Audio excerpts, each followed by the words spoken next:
Vamos a leer el verso 4 del capítulo 8 del libro de los Hechos de los Apóstoles. Pero los que fueron esparcidos iban por todas partes anunciando el evangelio.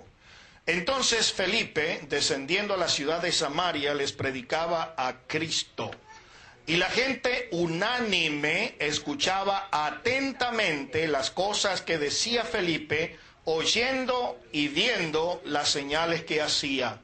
Porque de muchos que tenían espíritus inmundos salían estos dando grandes voces, y muchos paralíticos y cojos eran sanados, así que había gran gozo en aquella ciudad. Hasta aquí la lectura de la palabra del Señor. Únase conmigo una palabra de oración. Amado Dios, Padre bendito, te damos gracias, Señor, por el hermoso espíritu de tu presencia que se mueve en esta noche aquí en este lugar. Gracias por cada asistente, por cada persona que ha aceptado esta invitación para estar aquí en este santuario.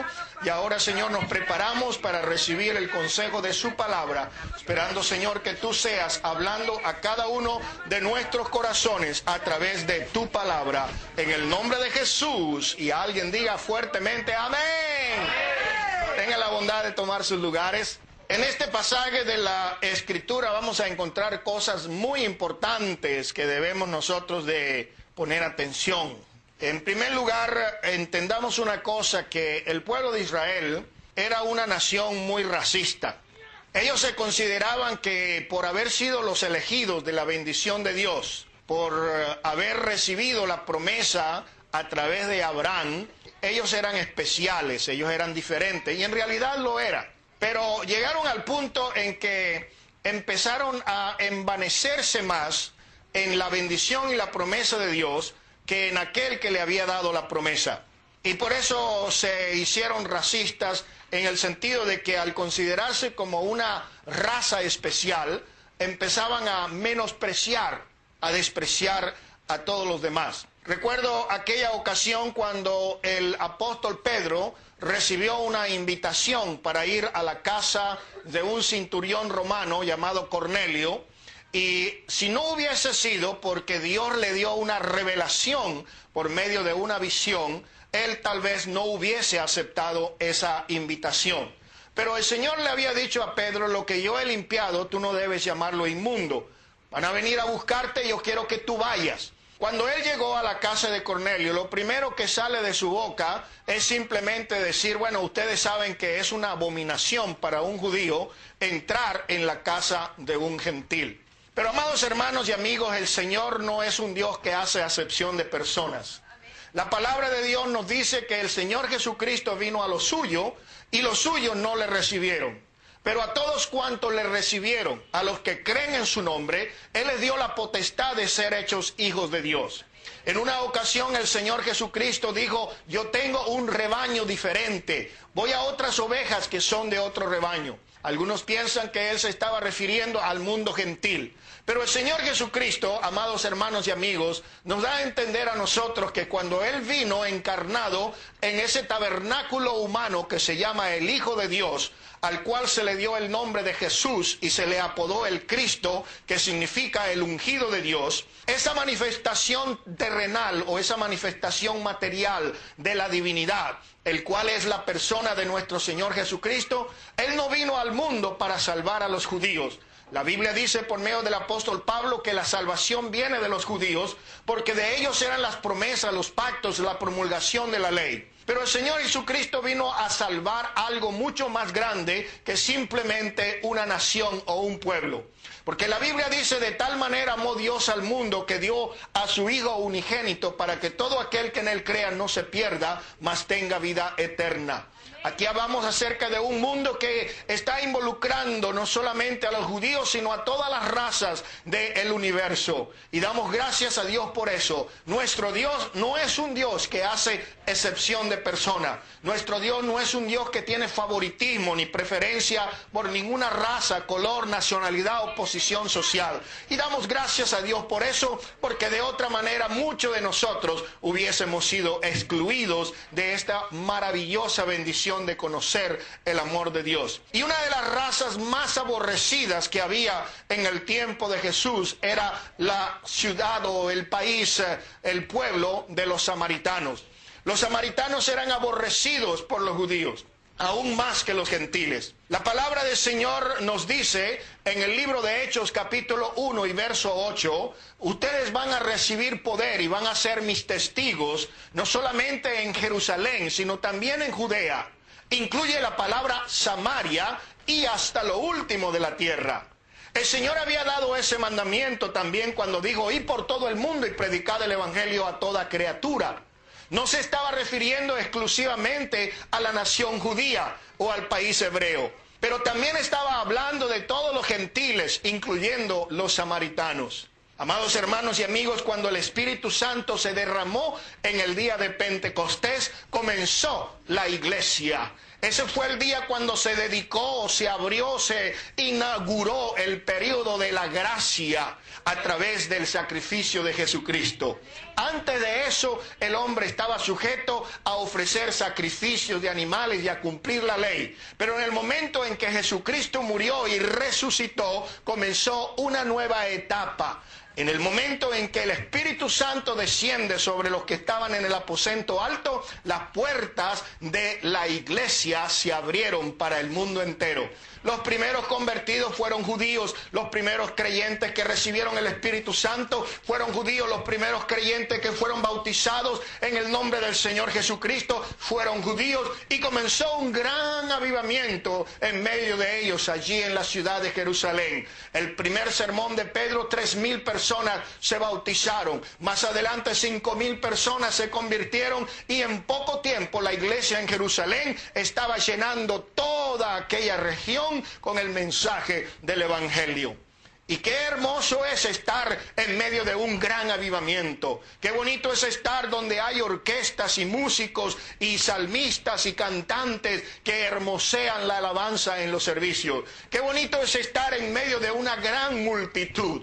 Siempre me acuerdo en una ocasión cuando le preguntaron a una persona que salía de un centro comercial donde había una tienda que mucha gente iba a comprar. Y le preguntaron, ¿por qué usted cree que mucha gente viene a comprar a esta tienda? Y la respuesta que dio esta persona fue, yo creo que mucha gente viene a comprar a esta tienda porque mucha gente viene a comprar a esta tienda. En otras palabras, lo que quería decir es que donde hay una gran multitud, se amontona más gente. Y ahí estaban los discípulos bien cómodos, bien tranquilos, bien contentos, bien bendecidos, pero se habían olvidado que la palabra de Dios estaba para cumplirse, estaba para obedecerse. El Señor no les había dicho, quédese todo el tiempo en Jerusalén. No, Él les dijo, quedaos en Jerusalén hasta que. Quedaos en Jerusalén hasta que. ¿Y cuál era ese hasta qué? Hasta que seáis investidos del poder de lo alto. Una vez que ellos recibieron el bautismo del Espíritu Santo, no era para quedarse en Jerusalén, no era para estar ahí en bola donde había toda esa gran multitud de creyentes, sino que era para salir a otros lugares donde la palabra del Señor todavía no había llegado. Y hermano, fue necesario que el Señor sacudiera aquella iglesia con una persecución tremenda, una persecución que comenzó a atacar la iglesia al punto que habían soldados que entraban casa por casa buscando creyentes y los metían en las cárceles sin importarles si eran hombres o si eran mujeres, los metían presos solamente por ser creyentes en el evangelio de Jesús, solamente por haber hecho confesión de que ellos aceptaban el sacrificio de Jesús como el único sacrificio necesario para que sus pecados fueran perdonados y comenzar una nueva vida en la presencia del Señor, en comunión con Dios. De esta manera fue que muchos de los creyentes, incluyendo líderes, incluyendo aquellos que habían tomado parte en el ministerio del apostolado, aquellos que habían sido diáconos en la iglesia, aquellos que habían tenido una actividad de privilegio en la iglesia, comenzaron comenzaron a salir por diferentes lugares, comenzaron a ser dispersos por diferentes lugares. Y como Dios no es un Dios que hace excepción de persona, el Señor envió a un hombre muy poderoso, a un hombre que tenía conocimiento de la palabra, a un hombre lleno del Espíritu Santo, a un hombre que era testigo de los milagros que Jesús había hecho. Y ese hombre se llamaba Felipe. Y la Biblia dice que Felipe fue enviado a la ciudad de Samaria. Samaria es el último lugar donde yo quisiera estar predicando, dijo tal vez algún predicador judío. Samaria, yo me acuerdo que los samaritanos eran personas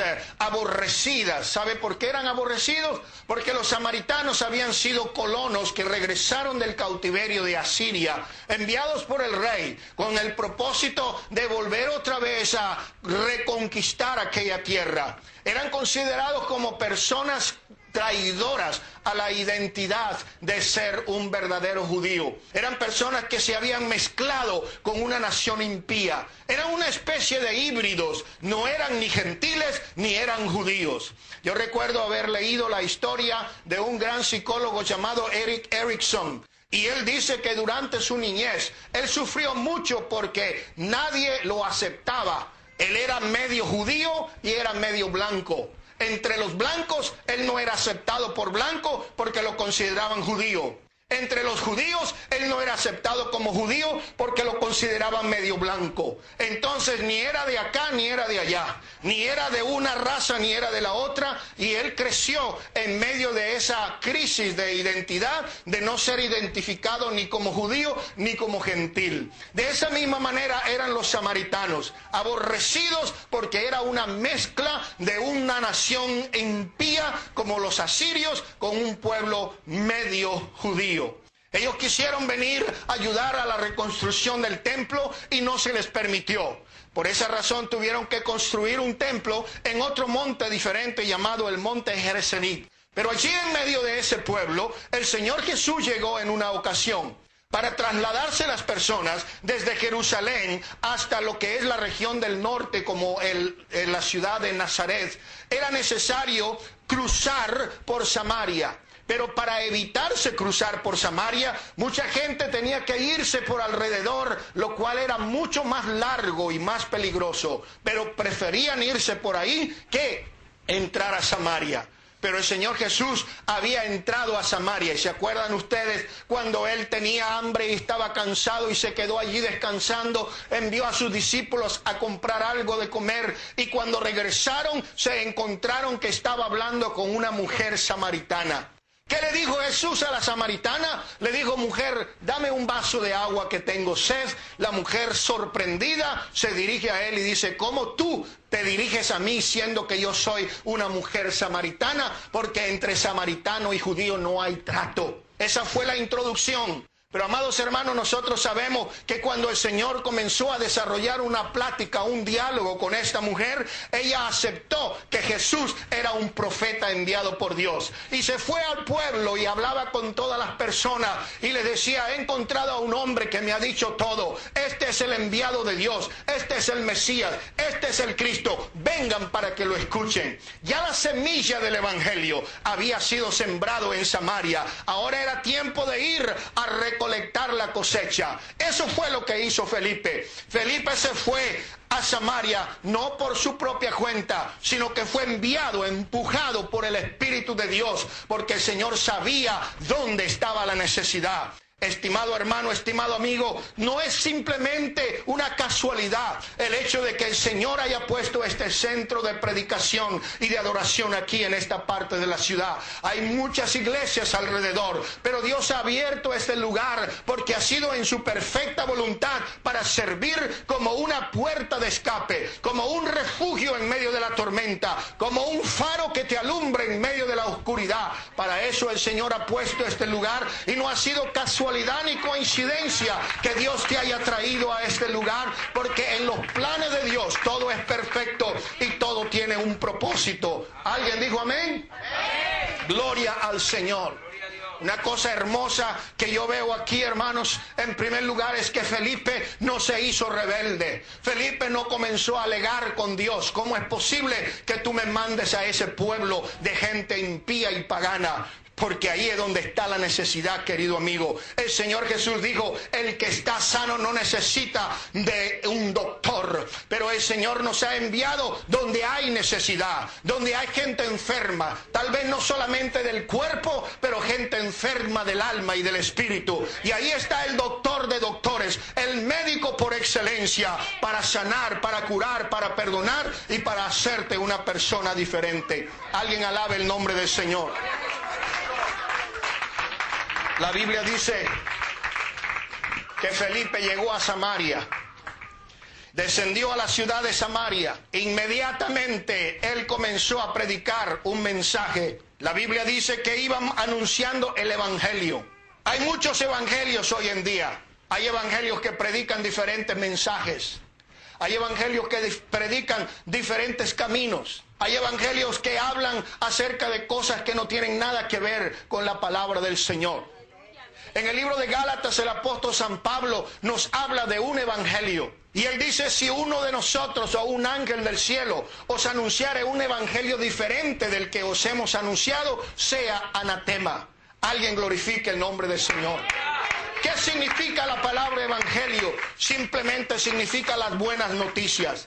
Buenas noticias pueden ser cosas como, oye papá, me acaban de proponer matrimonio y es un hombre muy rico y muy famoso. Esa es una buena noticia.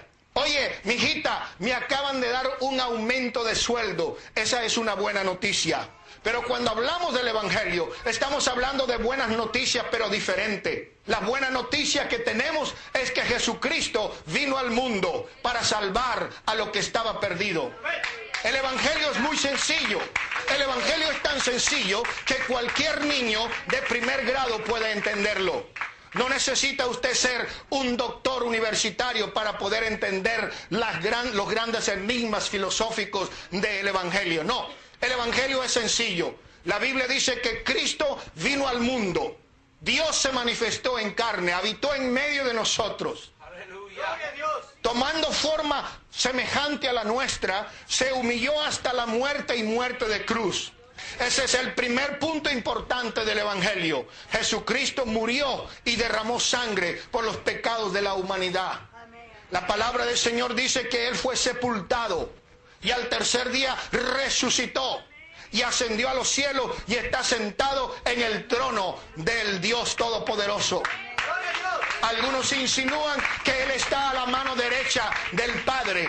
Pero cuando la Biblia dice de mano derecha, está hablando de autoridad y poder. Hay uno solo que está sentado en el trono. Allá no hay dos ni hay tres. Hay uno solo sentado en el trono. Y el que está sentado en el trono es aquel que nació en aquella humilde aldea de Belén Efrata. Es el mismo aquel que fue a la cruz del Calvario y derramó su última gota de sangre. Fue el mismo que resucitó de entre los muertos y ahí pudo decir a sus discípulos, toda potestad, toda autoridad me ha sido concedida en el cielo y en la tierra. Si Él tiene toda potestad, no hay otro Dios que pueda compartir esa potestad.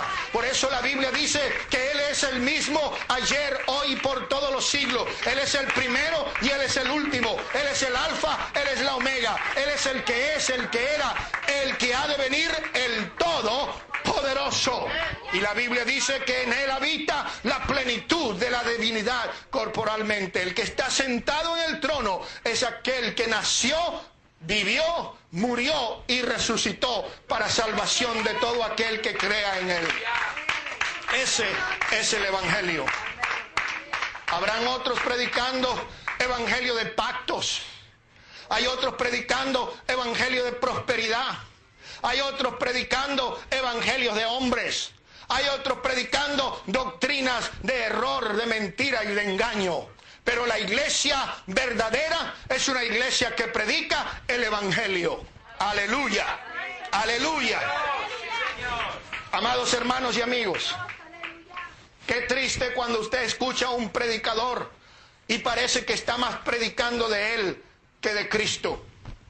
Yo he escuchado hombres que están contando historias. Y mire, un día yo llegué a un lugar y salió un muchacho que estaba endemoniado y me lo trajeron al frente y yo lo miré y él me miró y comienzan a contar una historia donde se están jactando de su autoridad espiritual y de su poder. Es tremendo cuando escuchamos hombres que se están elogiando a sí mismos, están poniendo títulos que no le corresponden, se llaman apóstoles, se llaman profetas y no sé qué otra cosa se ponen. Pero amados hermanos, qué hermoso es cuando podemos hablar no de nosotros mismos, de lo que somos o de lo que hemos hecho, sino de aquel que murió en la cruz y resucitó.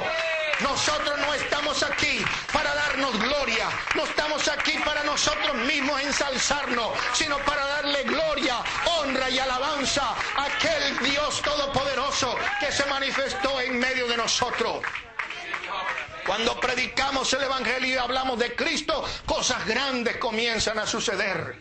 Cuando nosotros comenzamos a predicar del amor de Jesús, cuando comenzamos a hablar de las obras que Él hizo, de los milagros que Él realizó, de todos sus consejos que Él dio a la iglesia, algo tremendo tiene que suceder, porque la palabra de Dios tiene poder, la palabra de Dios tiene vida, y cuando la palabra de Dios se comienza a predicar, los muertos vuelven a resucitar espiritualmente. La Biblia dice que nosotros antes de creer estábamos muertos sin delitos y pecados, estábamos en la muerte espiritual, estábamos apartados de Dios, estábamos separados de Dios, pero gracias al Señor por la cruz del Calvario, que el Señor ahora ha hecho un pacto con su nuevo pueblo, que es la iglesia.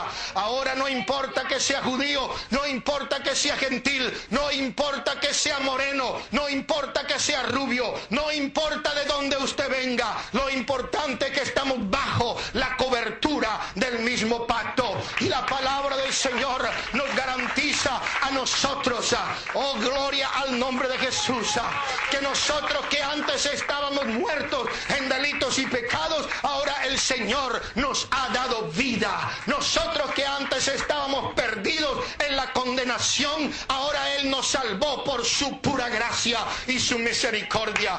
Alguien glorifique el nombre del Señor. Cosas grandes suceden cuando se predica a Cristo. Dijo el apóstol Pablo a los Corintios: yo no he venido delante de ustedes a predicarles un sermón de filosofía o de humana sabiduría, sino que he venido a predicar un mensaje sencillo, pero acompañado de las manifestaciones del poder del Espíritu Santo. Ahí es donde está el verdadero resultado de una predicación ungida. No está en la elocuencia de las palabras elegidas, sino en los resultados. ¿Y quién es el que lo hace?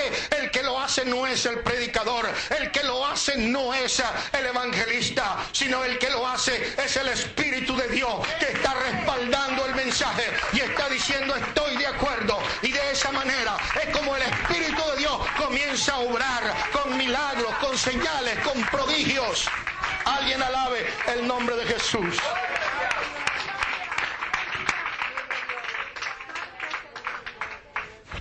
En esta noche el Señor quiere decirle a una persona que se encuentra aquí en este lugar: tal vez usted ha venido perdido, tal vez usted ha venido sin saber ni siquiera a qué ha venido, pero el Señor te dice: has llegado al lugar donde yo quiero que tú estés.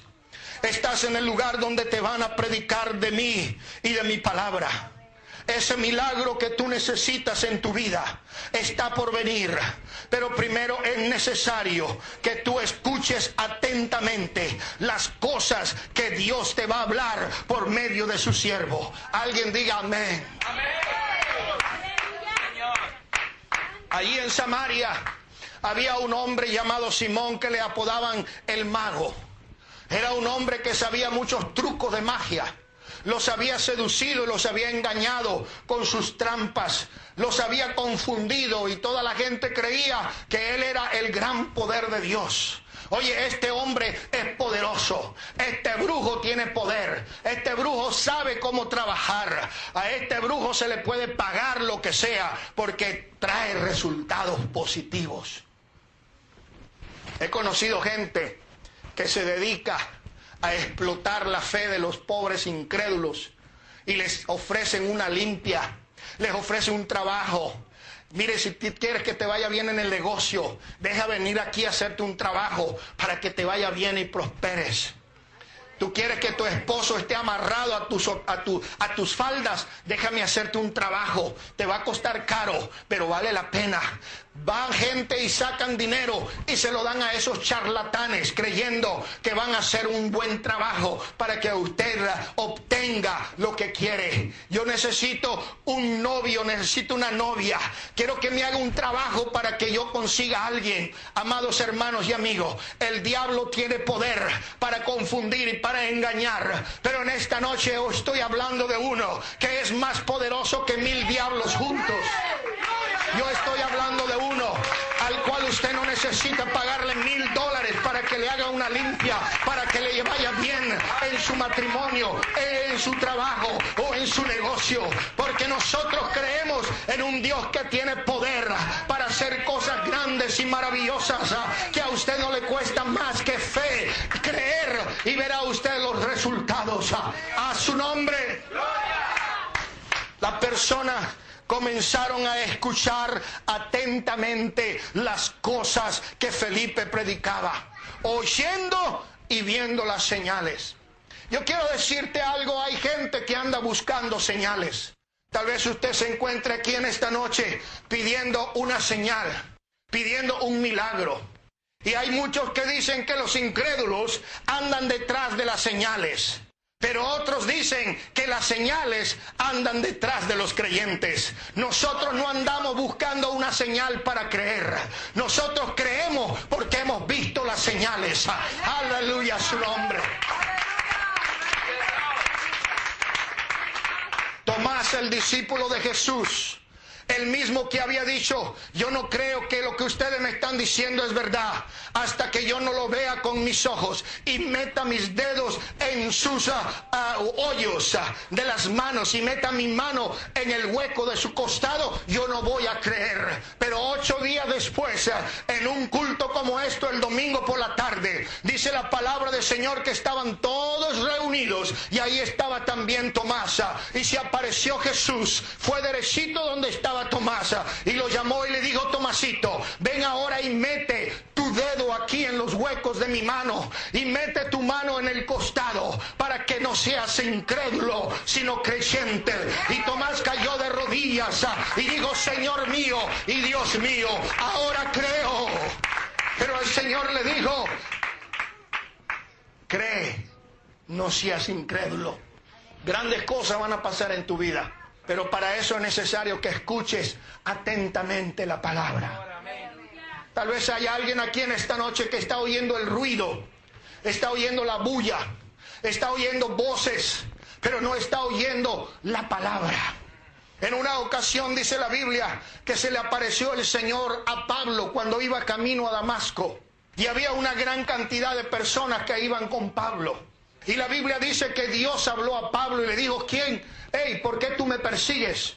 Y digo, Pablo, ¿quién eres? Y la voz le dijo, yo soy Jesús a quien tú persigues. Dura cosa te es dar cosas contra el aguijón.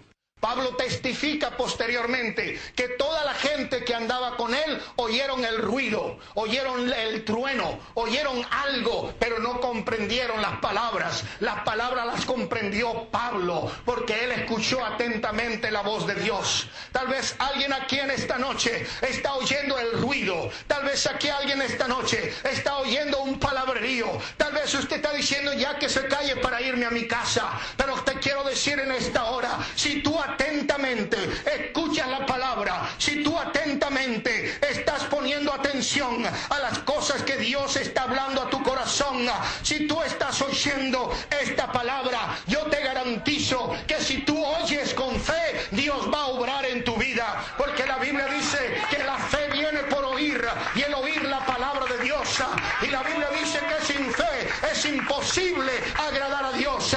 Por eso usted en esta noche necesita oír atentamente, usted necesita poner cuidado, usted necesita escuchar con su atención bien puesta en lo que Dios está hablando, para que el Señor haga que esa fe que está naciendo haciendo en tu vida pueda obrar milagros. Porque yo te quiero decir una cosa, no hay nada imposible que Dios no pueda hacer en tu vida. Yo no sé cuál es tu problema, yo no sé cuál es tu enfermedad, pero sí conozco un Dios para el cual no hay nada difícil, para el cual no hay nada imposible. Y la palabra del Señor me dice que para el que cree todo es posible. Dele un aplauso bien fuerte al Señor en esta tarde.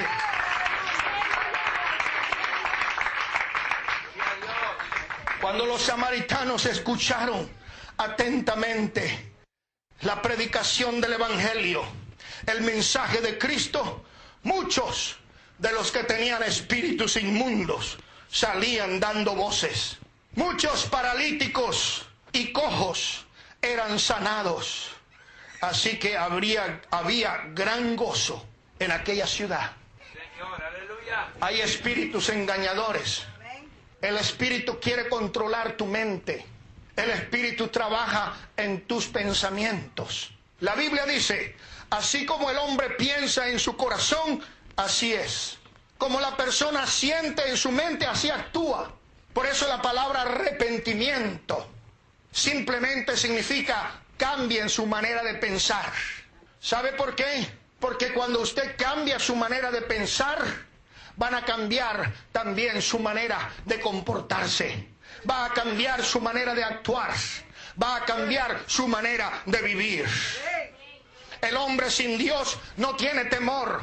No tiene absolutamente ningún respeto por las cosas espirituales. El hombre natural no entiende las cosas que son del Espíritu de Dios porque le parecen locura. Tú estás loca, mujer. ¿Por qué estás yendo a la iglesia? ¿Por qué tienes que ir en la mañana, el domingo y en la tarde también? ¿Por qué tienes que dar ofrenda y diezmo? Tú estás loca, loca de remate. Deberías estar en un manicomio, deberías estar en un hospital para enfermos mentales. El hombre sin Cristo no comprende las cosas espirituales. No entiende porque no comprende lo que significa sentir la presencia de Dios moviéndose en medio de nosotros. Escuchábamos en un canto como el rey David danzaba con el pueblo cuando llevaban el arca y su esposa lo criticaba y decía, ¿cómo es posible que el rey se ha humillado como cualquier plebeyo? Se ha despojado de su capa real, se ha despojado de sus vestiduras reales y anda como un pobre peón. Es que ella no entendía porque estaba en la carne, pero David danzaba en el espíritu delante de la presencia del Señor. Lo mismo sucede hoy día. Mucha gente no comprende lo que estamos haciendo. Mucha gente no comprende lo que sentimos porque están en la carne, pero nosotros sentimos en el espíritu que la presencia de Dios es real en medio de nosotros.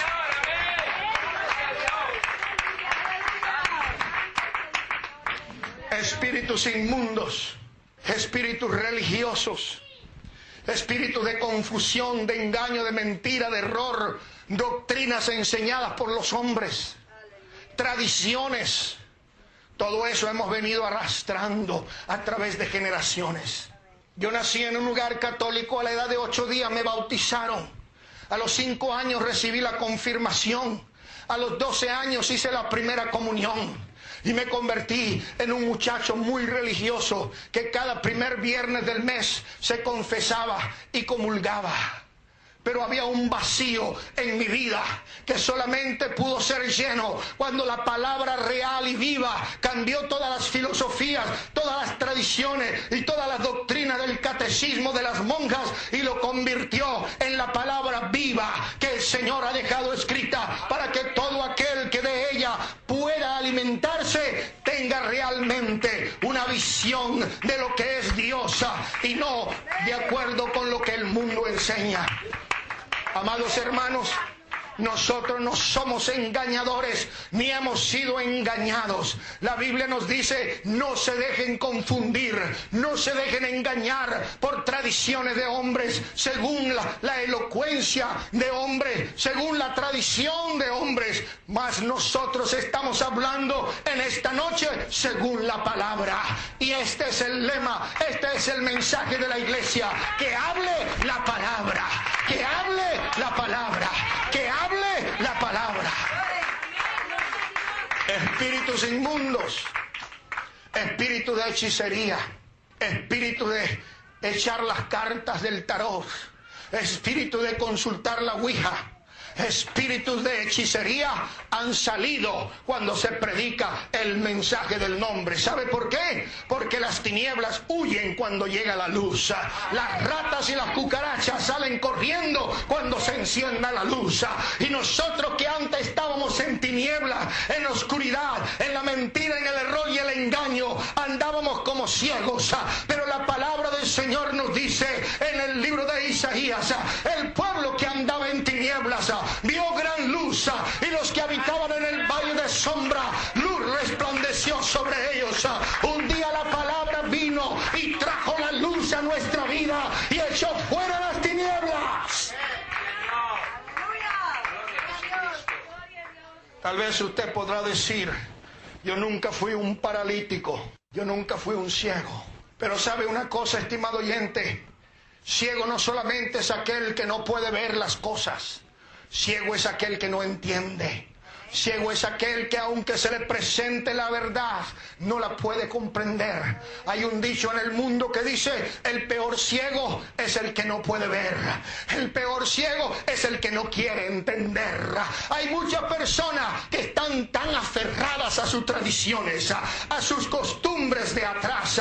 Dicen: no, en la religión de mis abuelos y de mis antepasados es donde yo debo estar. Pero yo vengo delante de ti a quebrantar esa maldición de idolatría, a quebrantar esa maldición de mentiras, porque hay un Cristo vivo, no un Cristo que está todavía colgado en una cruz como una estatua de yeso muerto. El Cristo que yo predico es un Cristo que vive, es un Cristo que reina, es un Cristo que tiene poder, es un Cristo que no necesita que su madrecita interceda por usted. ¡Aleluya!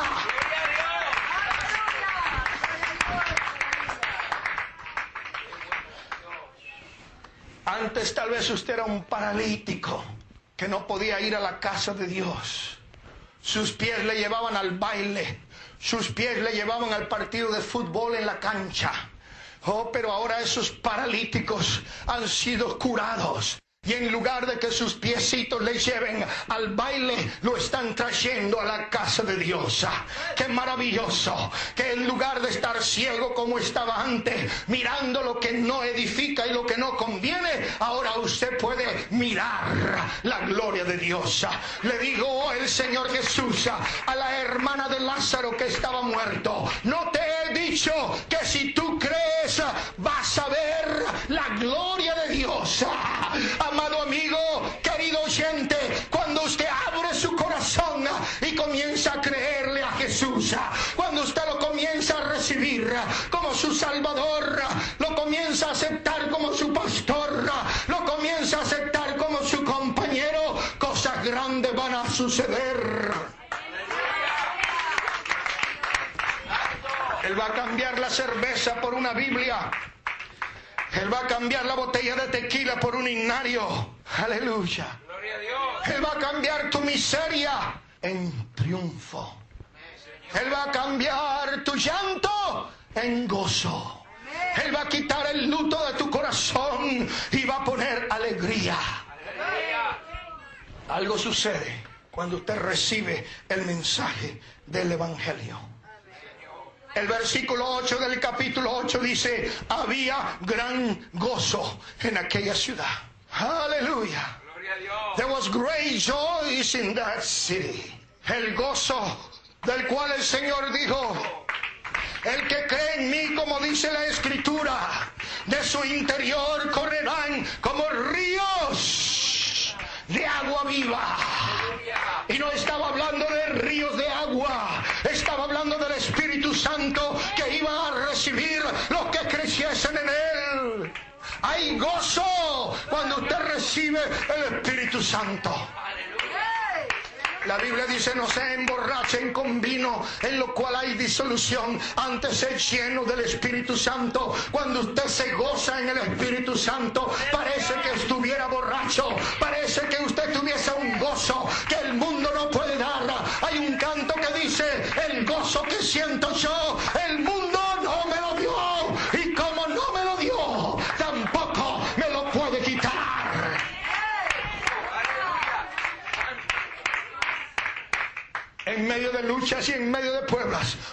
siente gozo. Aún en medio de la enfermedad, usted siente gozo.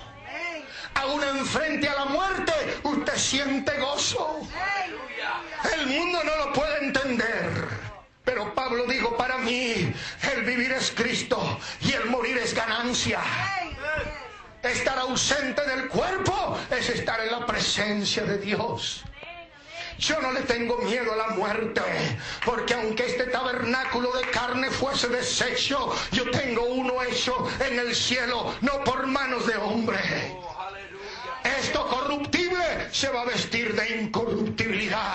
Ahora no entendemos lo que habremos de ser, pero sabemos que cuando Él se manifieste, seremos semejantes a Él y le veremos tal como Él es.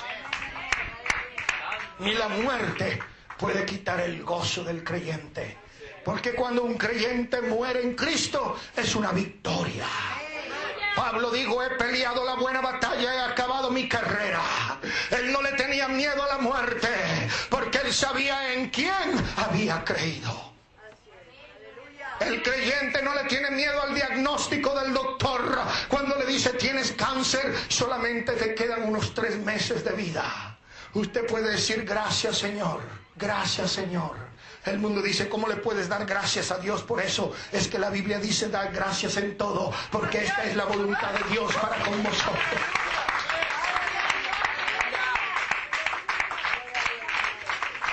Hay un pueblo que vive muy feliz. No vive feliz nomás porque se ganó la lotería. No vive feliz porque todo marcha bien. Vive feliz porque ha conocido al Salvador. No hay nada que pueda hacerte más feliz que saber que hay un Jesús que te ama.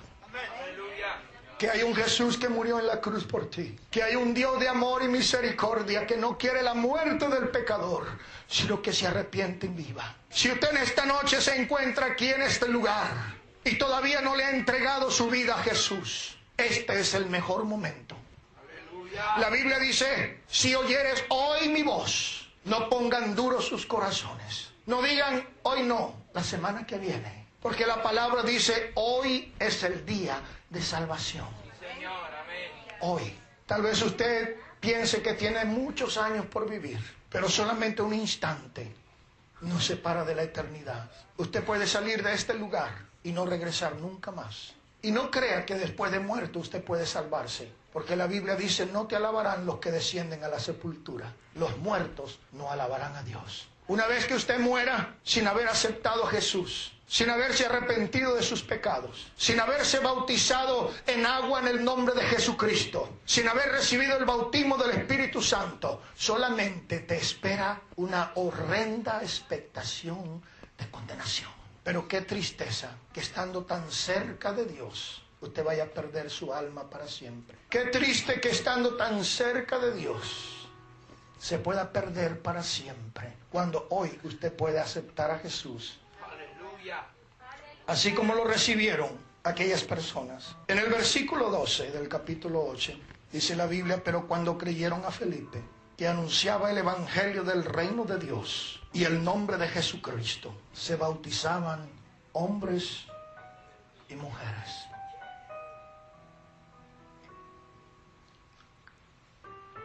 Si realmente tú crees el evangelio del reino,